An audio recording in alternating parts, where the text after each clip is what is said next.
like Johannesburg, the Springboks and the All Blacks in the 1995 Rugby World Cup final. The Springboks in their first tournament following the end of apartheid.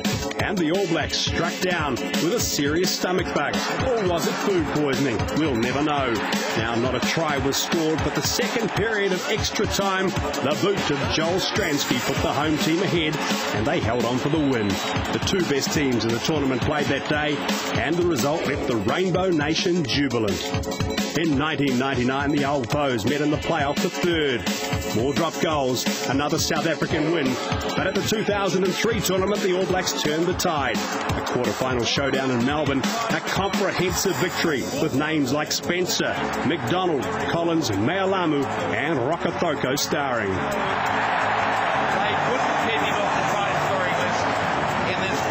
So the Springboks have only been in the last three World Cups, winning on debut in 1995, but the All Blacks playing their best game of the 03 tournament against them in the quarter-final.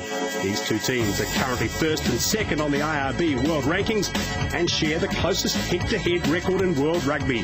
So could this be the final in 2007? Hello again, and yes, what a match earlier this morning. The first match that really meant anything for the All Blacks this winter, and didn't they do well? Superb. And the way the draw is set up for this year's Rugby World Cup, these two teams could very well meet again in the final. Now, assuming they both top their respective pools and, of course, win their quarterfinals, they won't see each other in the semis, not drawn that way, so a final certainly beckons.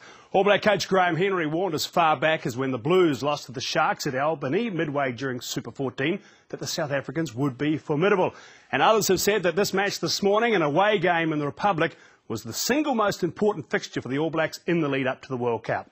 Well, after the match, I asked Graham Henry how important the step up in intensity was in regard to the build up to September's big tournament. Oh, it's huge. The step up and intensity of this game was, it'd be the hardest game we've played for 12 months, I suppose, since last year's Tri Nations. Very essential. Guys took a while to adjust, but did adjust in the finish and came through and with the goods at the end, so that was very pleasing. So we just need more rugby of this intensity, really.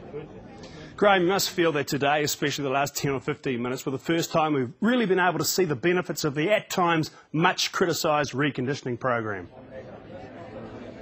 Oh, very pleasing, Hamish, very pleasing, because we had legs at the finish.